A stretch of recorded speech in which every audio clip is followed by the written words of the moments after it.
The chandeliers of the Newport Beach mansion threw broken light across a 5-tier cake, across champagne flutes, frozen mid-toast, across the diamond, burning quietly on Natalie Harper's left hand.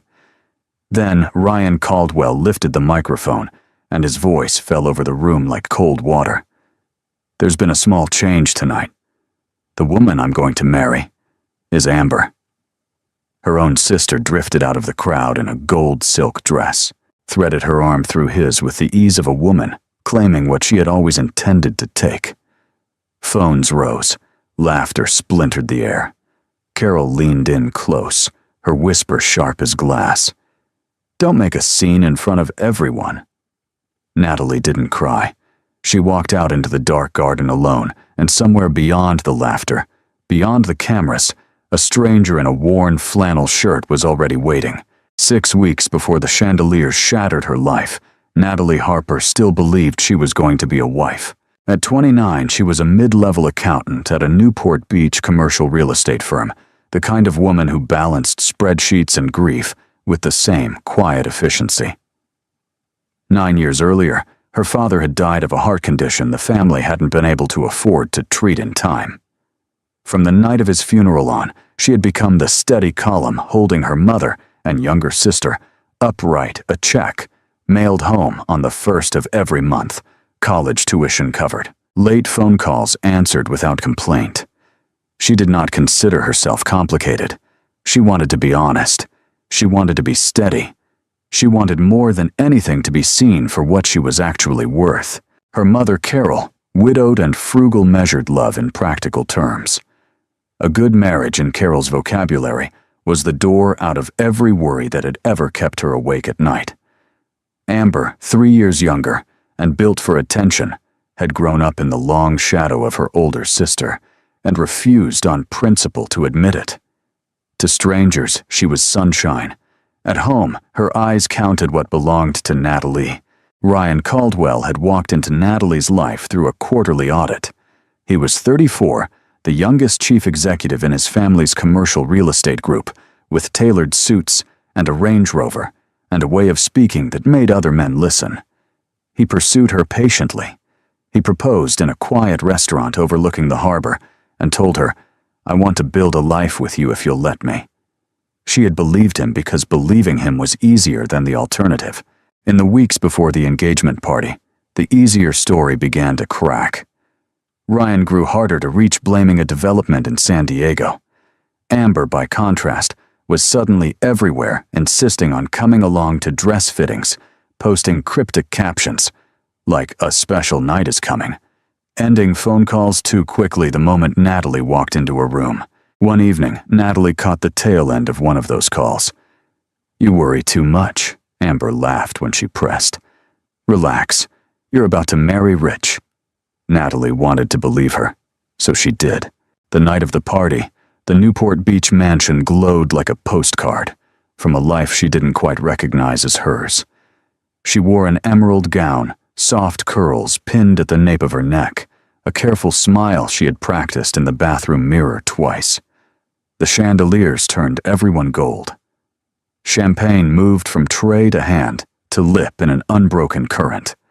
Then Ryan tapped the microphone, and the room she had stepped into ceased to be hers. His voice did not rise. That was what would hurt the most, later the steadiness of it, as if he were closing out a quarterly report. "There's been a small change tonight. The woman I'm going to marry is Amber." He went on, every syllable measured. "Amber understands the life I lead. She understands what this position requires." The unspoken half hung in the air, sharp as wire. Natalie did not. Then Amber in gold silk drifted out of the crowd to take his arm. Phones rose like a flock of startled birds. Someone behind Natalie whispered, "Wait, the one in green, that's the bride's sister." A woman she had once called a friend covered her mouth, half shocked, half thrilled. Carol caught Natalie's elbow before her own legs had decided what they were doing, and her whisper landed cold against her ear. "Don't make a scene in front of everyone. Walk out the side." Not "Are you all right?" Not "What is he doing?" Walk out the side. Natalie walked. The garden stretched dark and salted with sea air, cut only by the low spill of light from the ballroom windows. Inside, the music had already resumed faster now, as if the room were anxious to forget what it had just witnessed. She stopped near the low stone wall at the edge of the lawn, both palms flat against the cold of it, and waited for tears that did not come. A man's footsteps approached over the grass unhurried. He did not ask if she was all right. He did not even look at her face long enough to make her feel watched. He held out a chilled bottle of water, the plain kind condensation already beating along the plastic, and said, "Long night. Drink." He wore a worn flannel shirt and old jeans, the kind of clothes nobody at this party would have been caught dead in. His hair was dark cut without ceremony. His shoes had grass stains on them, as if he had walked there from somewhere real. "Do you work here?" Natalie asked because asking something simple felt like the only handhold left. "No. I came to see someone inside." A small lift of the shoulder. Daniel. Daniel Cole. The name meant nothing to her. He did not seem to expect it to. He set the bottle on the wall beside her hand, gave a small nod that asked nothing in return, and walked back across the lawn the way he had come. Natalie watched him go. The bottle sweated quietly against the stone. She drank it. By morning, the internet had decided what had happened. A guest's phone had captured the exact second Ryan said her sister's name, and the clip was already moving from group chat to group chat, under captions calling it the surprise engagement of the year. Comment threads dissected her dress, her face the particular angle of her body in the moment her world tilted. A close-up showed Carol's hand at her elbow. Strangers wrote essays about a woman they had never met. Natalie sat at her kitchen counter in yesterday's mascara, scrolling without really reading. Her phone rang. Her mother. She let it go to voicemail, then changed her mind on the third try. "You left early," Carol said before hello. "People noticed." Natalie kept her voice flat. "Mom, your sister and Ryan want to come over this afternoon, to talk. Get it over with all of us in one room like adults. The longer you wait, the worse it looks." There it was, the worse it looks. Not "Are you hurt?" Not "I'm sorry, sweetheart." The shape of how her mother thought had never been clearer than in those 5 words. "I'm not coming over." "Natalie, don't be dramatic." "I'm not being dramatic. I'm being done." She hung up before her mother could find a softer voice to win her back with. In the bathroom mirror, the woman looking out at her was not the one who had pinned curls into place the night before. The eyes were swollen but dry. The mouth was set in a way Natalie did not yet have a name for. Underneath the pain, something colder and sharper had begun to take its place. A clean, deliberate kind of anger that did not shout, did not weep, did not beg an explanation from anyone. She could not control what Ryan had done. She could not control what would be said in every kitchen and every group chat in Newport Beach by the end of the week. She could not control whether her own mother loved her or merely managed her. What she could control was who she was going to be after this. She washed her face. She made coffee strong enough to taste in her teeth. She slid the diamond off her left hand, set it on the counter for one long look, and dropped it into a drawer she had no plans to open again. Somewhere on the other side of the city, a man in a worn flannel shirt was getting his 7-year-old son ready for school. He had no idea yet that the woman he had handed a bottle of water to in a stranger's garden would, before the year was out, be standing across from him in a county courthouse in a dress bought off a Target rack, saying yes to a question he hadn't yet known how to ask. And Natalie sliding her drawer shut on a diamond, and a life that had cost her too much did not know yet either. She only knew that whatever came next, she was going to walk into it standing up. The phone call came on the 3rd day. Her supervisor's voice carried the particular discomfort of a man delivering news he had not chosen. "Natalie, come into my office for a minute." She already knew before she sat down. Ryan Caldwell had reached out to senior leadership, not directly, never directly, but through the kind of softened phrasing wealthy men used when they wanted something done. A concern about conflict of interest, a suggestion that her continued presence might complicate the firm's ongoing contracts with the Caldwell Group. "It's not a termination," her supervisor said, and would not meet her eyes. "It's an indefinite leave." She cleaned out her desk in 20 minutes. 2 co-workers found reasons to be elsewhere. A third, a woman she had once split a hotel room with at a finance conference, gave her a hug that already felt like an apology to a stranger. By the end of the week, the silence had spread. Group texts went quiet when she joined them. Friends she shared with Ryan and Amber stopped suggesting brunch. Her resume went out to 12 firms in the first 10 days. The replies were uniform in their politeness. "We'll be in touch. We're keeping your information on file. We're going in a different direction at this time." In a city where her professional reputation had taken 9 years to build 3 sentences from a man at a microphone, had taken it apart in a single evening. Then came the flowers. A delivery driver buzzed her apartment on a Tuesday afternoon. A vast spray of white roses and lilies wrapped in cream paper, the kind of arrangement that cost more than her last grocery bill. Tucked in among the stems was a cream envelope, with her name written across it in a handwriting she had once thought she loved. The letter was short. Ryan's words were soft, the way a man speaks when he is trying very hard to sound reasonable, coming as a small token toward what's been a difficult situation.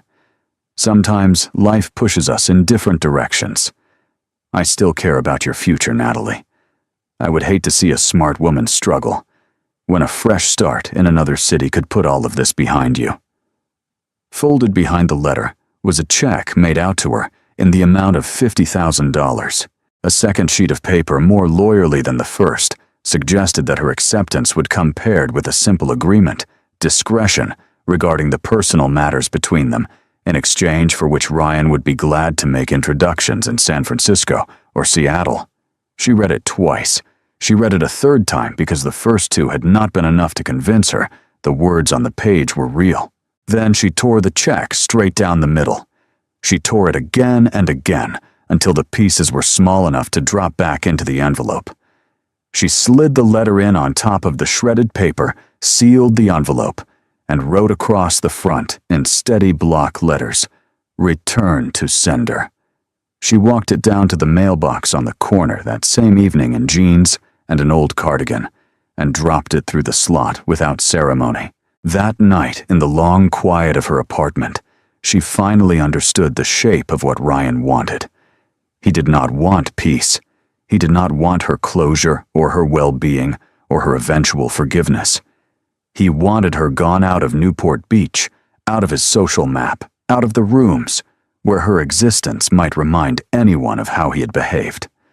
Refusing $50,000 in a kitchen with overdue rent on the counter was the first decision in months that felt entirely her own.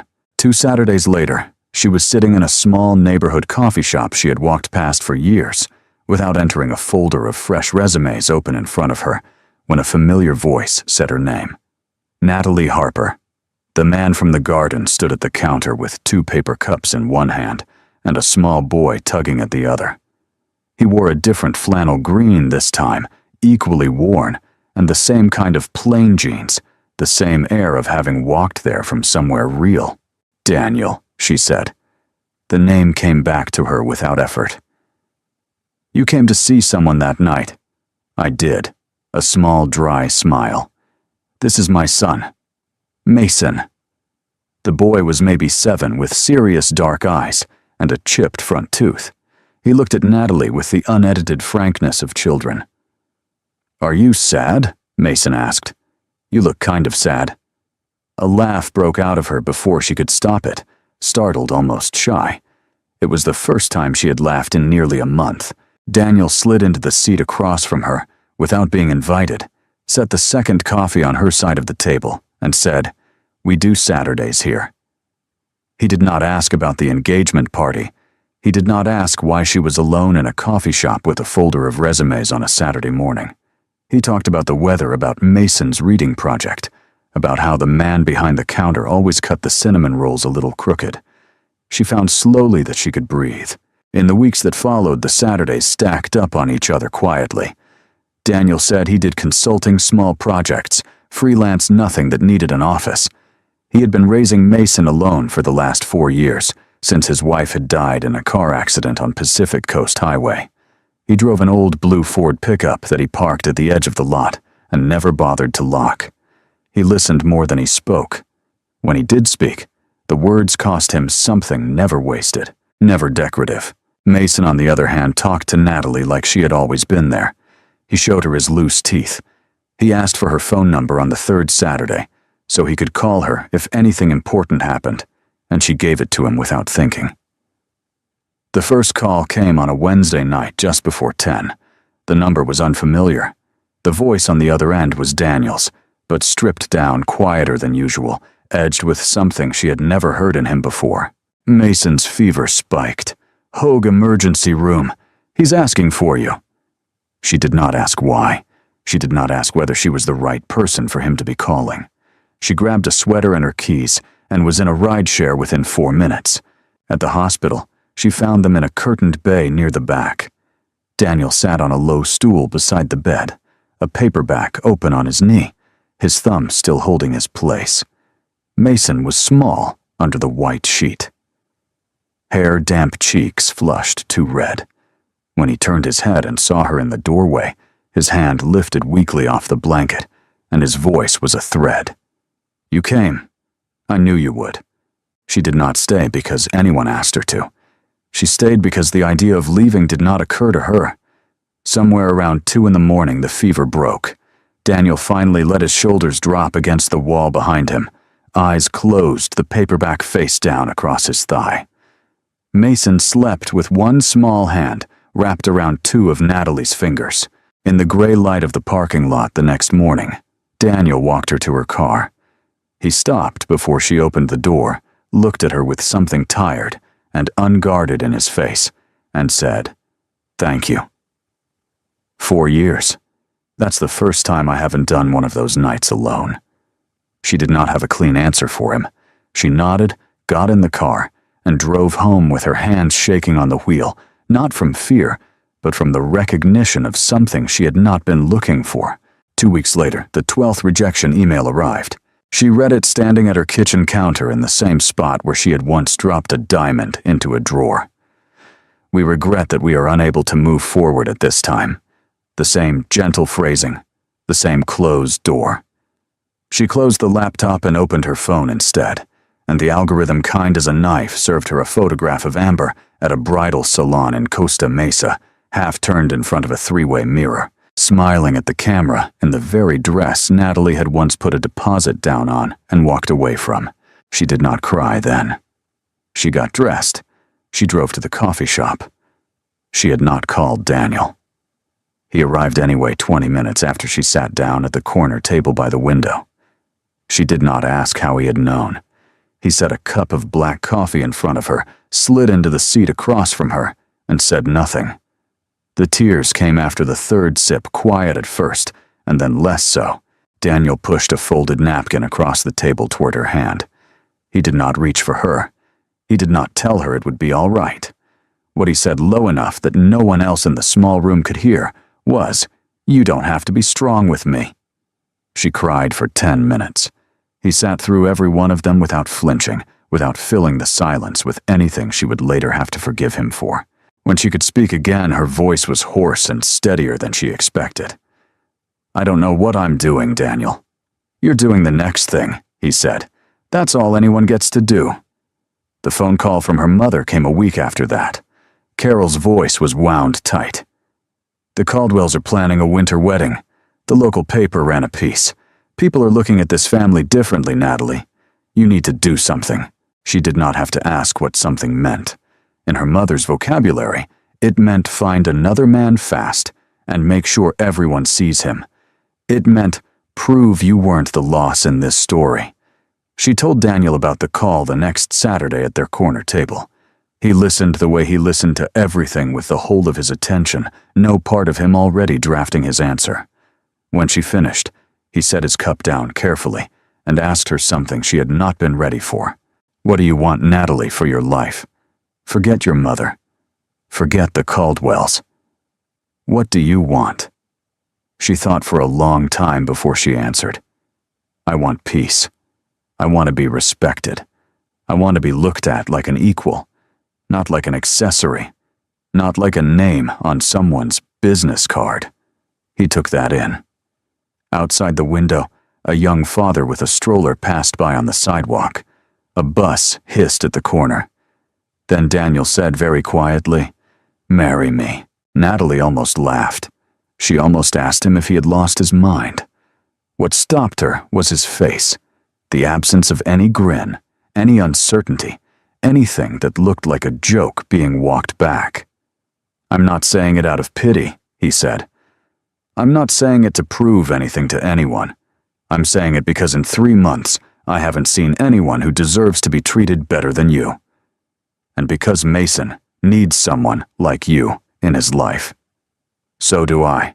She studied him across the table, the same worn flannel, the same plain face, the same steadiness she had been leaning on without admitting it.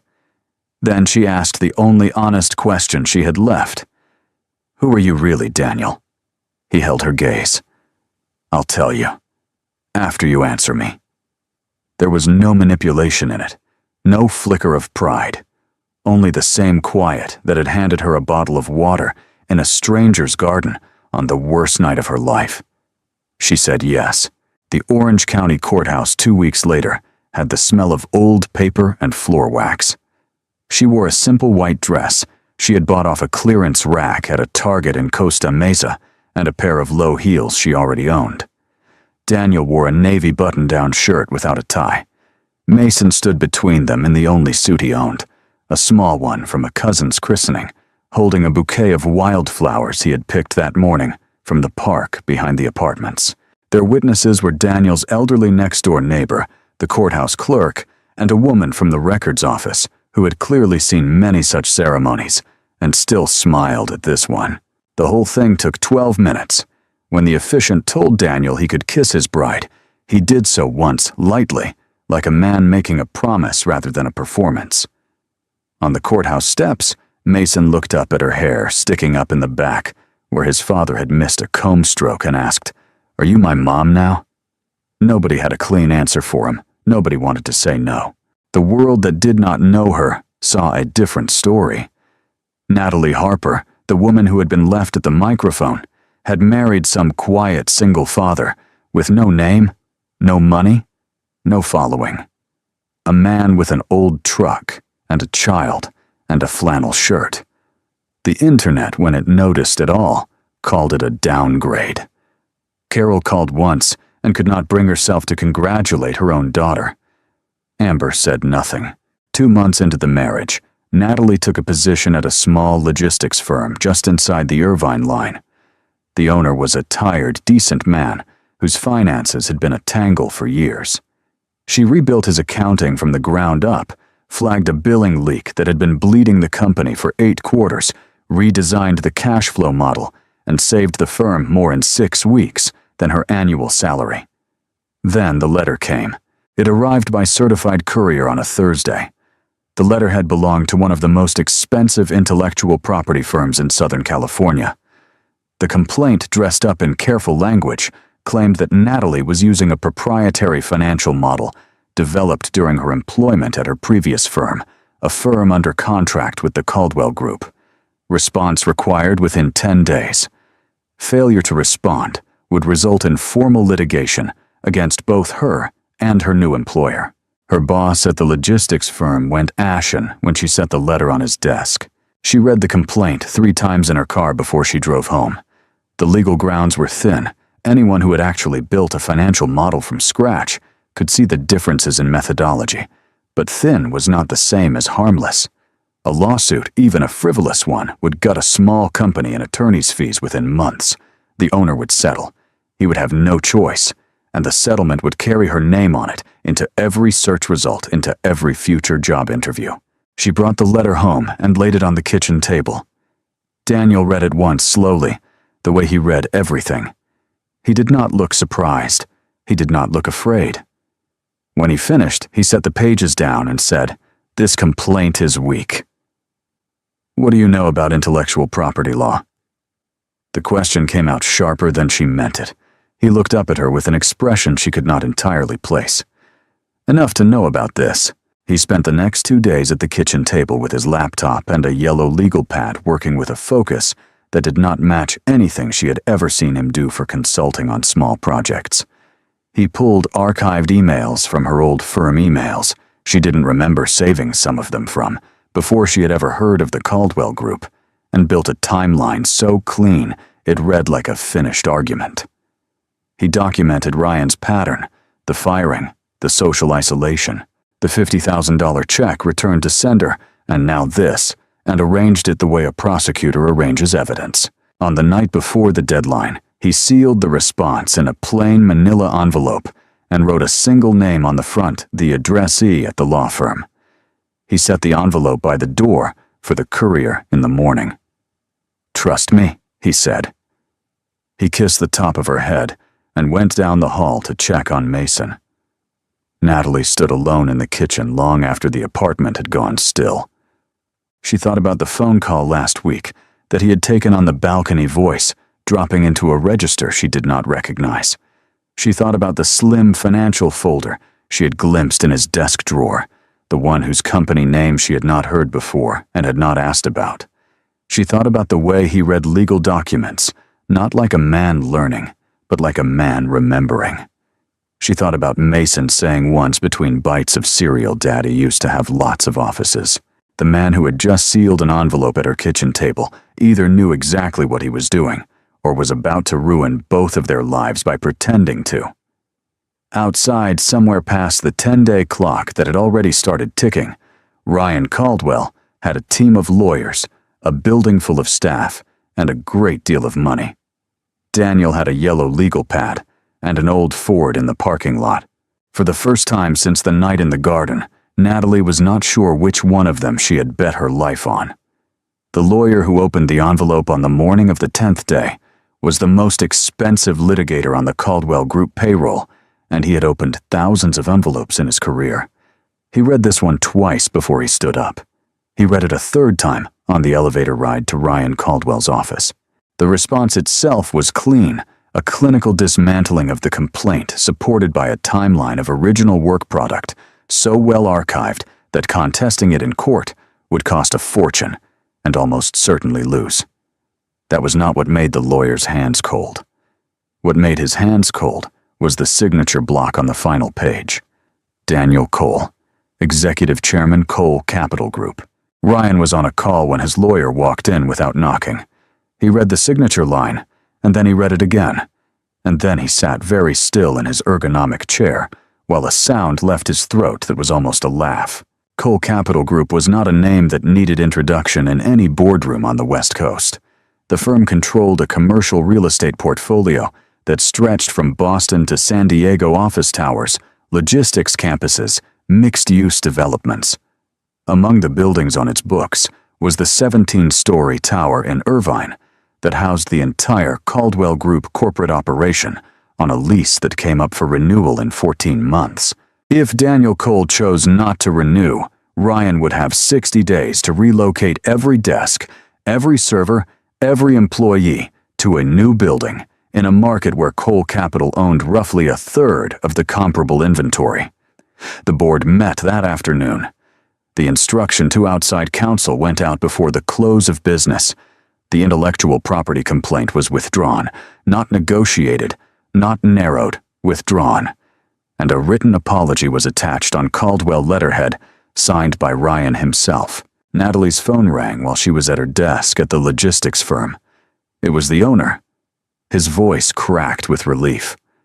They dropped it. The whole thing. They dropped it.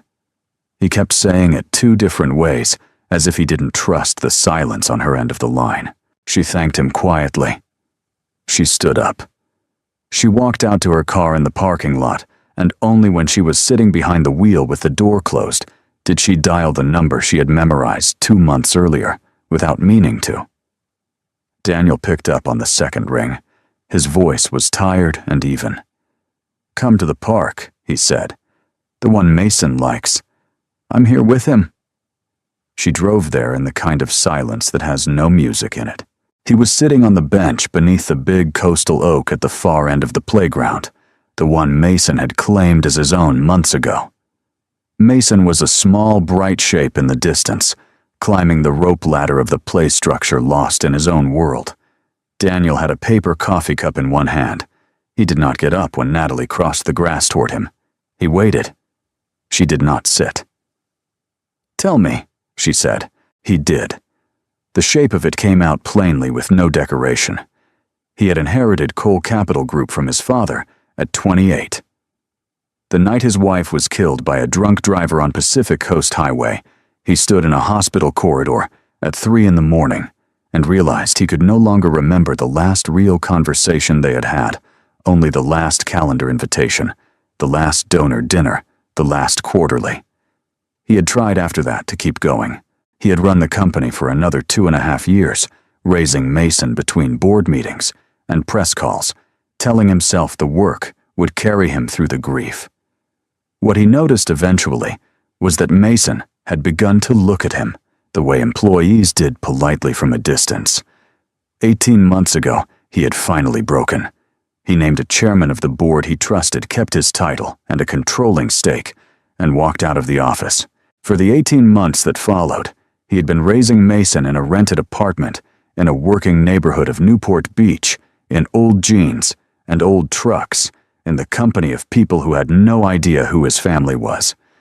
It had given him back something he had been losing for years. He had not planned to come out of it for anyone. When he finished, the silence between them held the sound of Mason laughing somewhere across the playground. Natalie did not melt. She did not weep. She walked away from the bench 3 steps forward and stopped with her back to him at the edge of the woodchip path. When she turned around again, her voice was level enough to cut glass. "You let me face Ryan for 10 days thinking I was about to lose everything I had just rebuilt." Daniel did not look away. "I did. You let me marry you without knowing who I was marrying. I did. You let me introduce you to my mother as a man with nothing." "Yes." She studied him from where she stood. He did not defend himself. He did not produce reasons. The absence of any defense was in a strange way the only thing that stopped her from leaving. "Why?" she said finally. "Why not tell me at the start?" He set the coffee cup down on the bench beside him. When he answered her, he was not looking at the playground or the grass or the tree. He was looking at her, because I needed to know why you were choosing me, not the company, not a way out of what Ryan did to you, not a story you could tell your mother to put her at ease. A muscle moved in his jaw. My first wife I never knew, all the way down. I never knew if she loved Daniel or if she loved the Cole name. I told myself it didn't matter because she was good to me. After she died, I realized it had been quietly killing something in me for years. I couldn't do that twice. His voice dropped. "You chose me when I was the man with the old Ford and the 7-year-old and nothing else on paper. That's the man I wanted to be chosen as." She heard him out. She did not answer right away. She watched Mason swing across the monkey bars, drop into the sand, sprint back toward the rope ladder for another loop. The same boy she had sat beside in a hospital bay until 2 in the morning. The same boy whose small fingers had wrapped around hers in his sleep. None of that at least had been a lie. When she finally spoke, her voice was quieter. "I need time, Daniel. Not to leave. To forgive. Take it," he said. "However long. I'll be where I've been." Mason came running up before either of them could say anything else, pink-cheeked and breathless, wood chips in his sneakers. He looked from his father's face to Natalie's, and whatever he read, there was enough. "Did you tell her?" he asked his father with the gravity of a small judge. "Are we a real family now?" Natalie put her hand on top of his head, light, and her smile was tired, but it was real. "We're working on it, kiddo." "Okay," Mason said, satisfied, and ran off again. The Caldwell house in Newport Coast had glass walls and a view of the ocean. Ryan came home to it that evening in a silence so taut Amber felt it before she heard him. She was in the kitchen barefoot on the cold tile, opening a bottle of wine for the dinner she had cooked, because cooking gave her something to do in a house where she had begun to feel like a piece of furniture. He walked in without taking off his coat. He didn't look at her. "You didn't know who your sister was marrying?" he said, and the way he said it made it clear it was not a question. Amber set the corkscrew down. "Neither did you." He turned then, and for the first time in their entire history together, she saw what was actually behind his face. There was no charm in it. There was no tailored softness. There was only the cold, thwarted contempt of a man who had bet on the wrong piece, on the wrong board. "You should have known," he said. "You're her sister." It came out flat and unhedged, and in those 6 words, she heard the truth she had been refusing to look at since the night of the engagement party. To Ryan, she had never been the woman he had upgraded to. She had been the cheaper instrument that had served a purpose to humiliate Natalie, to buy himself a younger trophy, to make a point to a city that loved a public spectacle. She had thought she was winning. She had been a move on a board he had been playing alone. She did not finish opening the wine. She went upstairs and packed an overnight bag and drove to her mother's house. And somewhere on the freeway she began to cry, the deep structural kind of crying she had not done since she was a child. Carol was the one who opened the door. A week later, Amber knocked on Natalie's apartment door, without makeup and jeans, and a plain sweatshirt, with her hair pulled back. Daniel had taken Mason to a school event. Natalie answered with a dish towel still in her hand. Amber did not ask to come in. She stood on the welcome mat with her arms folded across her stomach, and the words she had clearly rehearsed came out in the wrong order. "I'm not here to ask you to forgive me. I don't think you should." Her eyes were red and stripped clean of pretense. "I came because I don't know what else to say. Ryan isn't who I thought he was, and I realized I didn't steal anything from you. I just picked up what you got out of." Natalie listened to all of it. She did not invite her in. "Go home, Amber." Her voice was even almost gentle. "Not because I'm angry. Because I don't have anything to give you right now." Amber nodded. She turned and walked back down the corridor, and for the first time in her life, she did not look back to see whether her sister was still watching. Carol called the next morning. What she did not say when Natalie picked up was that she had spent the previous night staring at her bedroom ceiling, putting 2 facts together, that the daughter she had pushed had picked the wrong man, and that the daughter she had told to be silent was now standing beside someone more powerful than the one she had lost. What had kept her awake was not the money. It was that Natalie had not called her, had not called to share a victory or a vindication or anything at all. Somewhere along the way, her older daughter had stopped counting her as a person to share things with. "I saw the news," Carol said, her voice unsteady. "I was wrong. The night of the party. Telling you to walk out the side.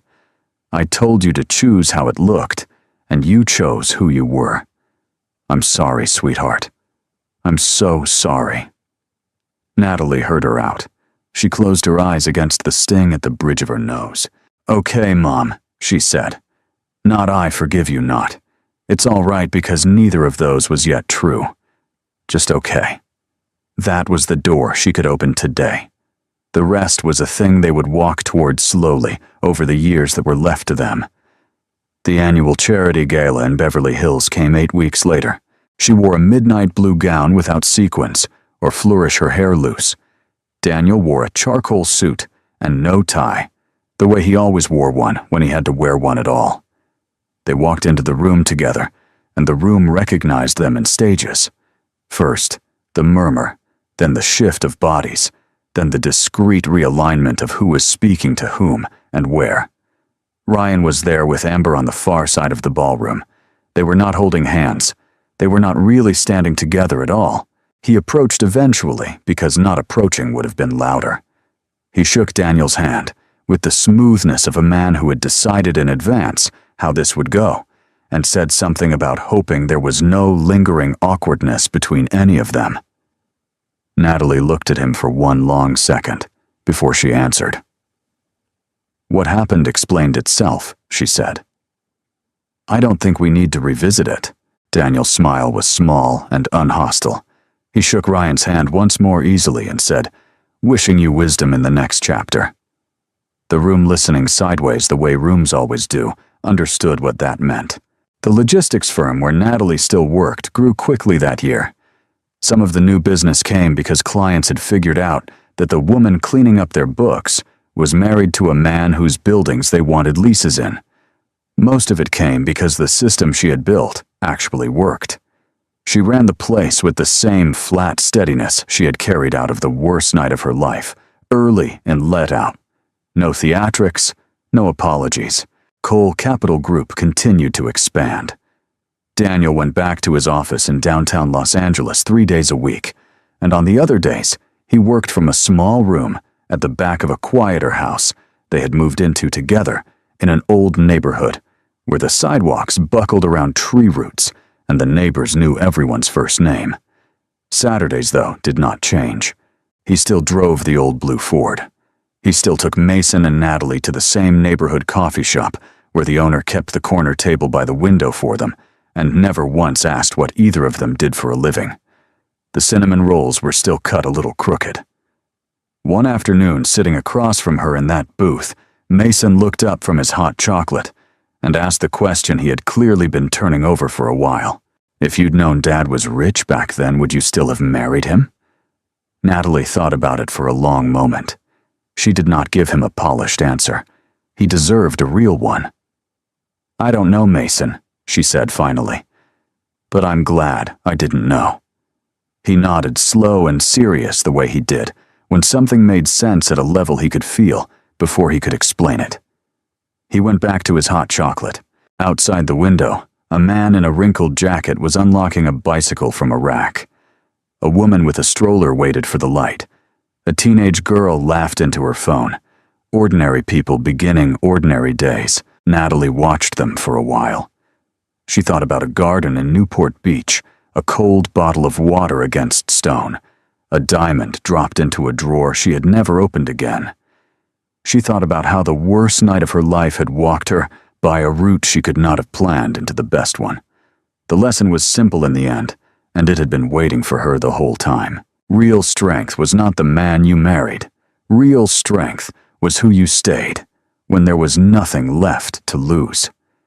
The people who kept their dignity at the bottom were almost always the ones who turned out to deserve the top. She lifted her coffee. Daniel reached across the table and rested his hand over hers, not hiding it, not performing it, just there. The morning kept going on the other side of the glass.